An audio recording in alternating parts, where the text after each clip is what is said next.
We're back with Alden Chodash of AldenBoxing.com. This past weekend, Alden, on HBO pay-per-view, Roy Jones, a one-sided victory over Tito Trinidad. Let me hear your comments about the fight.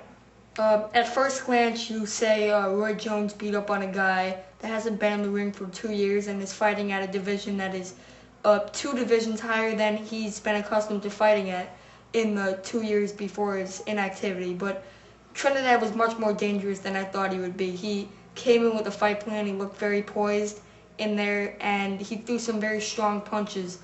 It's just partly the fact that Roy Jones looked so much stronger than him at that weight. He was able to back him up. He fought a very smart fight, knowing that Trinidad's power is going to be severely diminished by the fact that Trinidad was being backed up for one of the few times in his career. And Jones kept his defense very tight, weathered what Trinidad had to throw, and knew he had the quicker hands and out-hustled him with his hand speed. Do you think any of Trinidad's punches had any effect on Roy?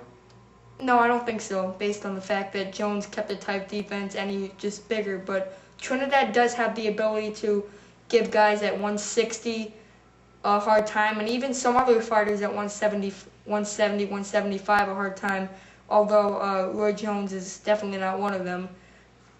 But Roy Jones, I don't think is the best light heavyweight in the world right now. I just think he's a little better than Trinidad. But don't get me wrong, Trinidad is very dangerous, even at this stage in his career. You think Trinidad Hopkins 2 would be interesting or no? Definitely not. Hopkins is comfortable at campaigning at light heavyweight, and I don't think he's going to be campaigning at that weight or even boxing much longer anyways.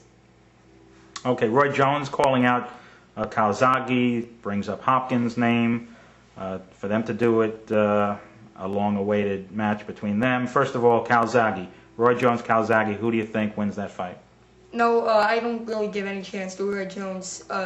Jones would once again probably put his earmuffs on and try to walk Calzaghe down, and Calzaghe would just flurry, use his hand speed, and I don't think he'd give Roy a chance to get set, unlike Trinidad, who doesn't throw the complex combinations that Calzaghe throws.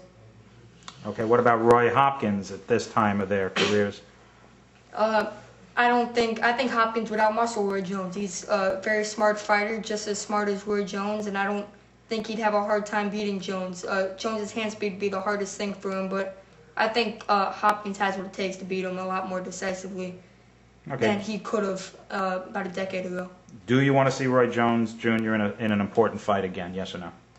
Yes, I do. It would be a very interesting match. I just don't like his chances against many of the fighters that he would be pitted up against in these important fights. Okay, on the undercard, Saturday night, junior welter Devin Alexander, the Great, moves his record to 14-0, 8 by KO. What do you think of this guy? He's very good. He's not a huge puncher, but he punches very solid. He's very quick, tight defense, good defensive fighter, and has a good arsenal of punches, and he's very determined. Also a very good trainer in Kevin Cunningham. Okay, one to watch then? Yes. Okay, and Alex Bonema, shocking win over Roman Karmazin. I know you like Karmazin. What happened? It was a total shock to me because Karmazin made a reputation for himself as a tough fighter that's accustomed to backing a lot of fighters up. Unfortunately, those fighters happened to be a lot lesser puncher than what Alex Bonema turned out to be.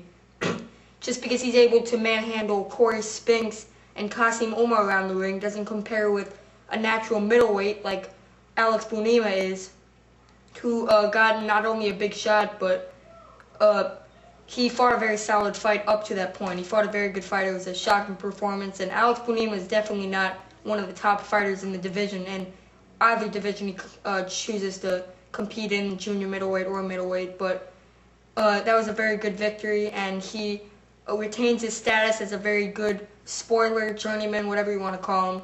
That's a very good victory on his part. And for Karmazin, a serious setback. Definitely. He was off for a couple months to begin with, so I think I question the future of his career. Okay, and finally on Saturday's card of what we're going to speak about, Andrew Galata, victory over Mike Mallow. Does Andrew Galata really factor in the heavyweight picture again? Definitely not, but if he continues fighting the Mallows, he's going to remain entertaining to a certain degree. It was a clinch fest, but when these guys opened up, they usually hurt each other. They rocked each other. Both fighters were rocked numerous times, and sometimes they were both hurt in each round. It was an entertaining yet unartistic bout, which most of Andrew Galate's bouts are these days, but that's not a bad thing. It creates some excitement against the second-class heavyweights, so why not keep throwing them against the Malos? A rematch with Malo, if Malo's okay, would also be a good fight, but definitely not against the top heavyweights. Okay, this coming Saturday, Eddie Chambers, Alexander Povetkin on HBO. Who do you like? I like Povetkin because he's a very good fighter. He knows how to use his size. He's an immense heavyweight, a truly imposing heavyweight, and definitely compared to Eddie Chambers, who looks like a natural cruiserweight to me, with just a blown-up cruiserweight. And if anyone knows how to impose their size on somebody, it's Povetkin, and he's has very good experience fighting Larry Donald and Chris Bird. I don't see him having too much trouble with Chambers, although Chambers' slick and savvy style may give him some trouble. Okay, but you expect it to go the 12 rounds? Yeah, his slick and savvy style is going to prevent him from being stopped, I think. Eddie Chambers style? Yeah. Okay, announced Sakio Bika, it's coming up soon. Sakio Bika, Libretto, Andrade. Who do you like on that in that one? That's also a very entertaining fight. Both fighters like to slug. Both fighters are very weak in terms of defense, but I'm going to pick Libretto Andrade on that one because he's a little more durable, and Sakio Bika has shown somewhat of a suspect chin as a result of almost being stopped in the first round by Jadon Cotterington. Okay, and finally, we just got a few minutes remaining.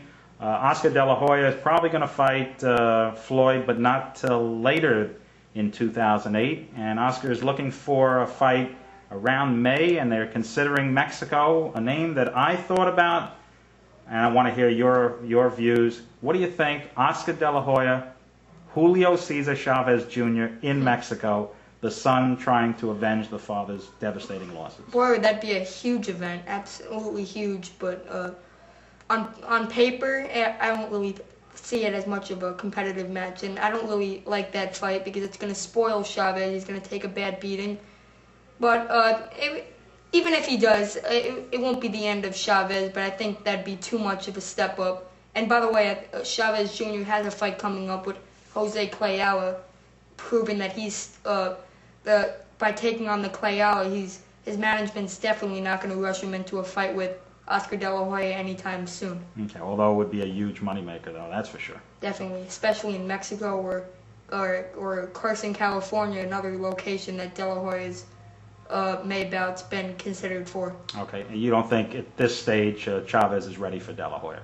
No, he would fare well against a couple other junior middleweights, especially welterweights, but definitely not a De La Hoya. Okay, what about Vernon Forrest De La Hoya? That has a interesting backdrop to it, being that Forrest beat Sugar Shane a couple of times. What do you think? It really does. It's also a good money matchup, a very even matchup, but I think it's too dangerous going into it when he has a fight with Mayweather scheduled for September. I can't see De La Hoya taking that big of a risk. So you don't think he's looking for a chancy, risky fight going into De La Hoya then? Yeah, Vernon Forrest can generate some money, but he's definitely not the kind of fight that would lead him into a fight with Mayweather on a positive note. Okay, great. Thanks, Alden, for talking to us. Remember to check out aldenboxing.com and fightfan.com for more information. See you next week. Bye-bye.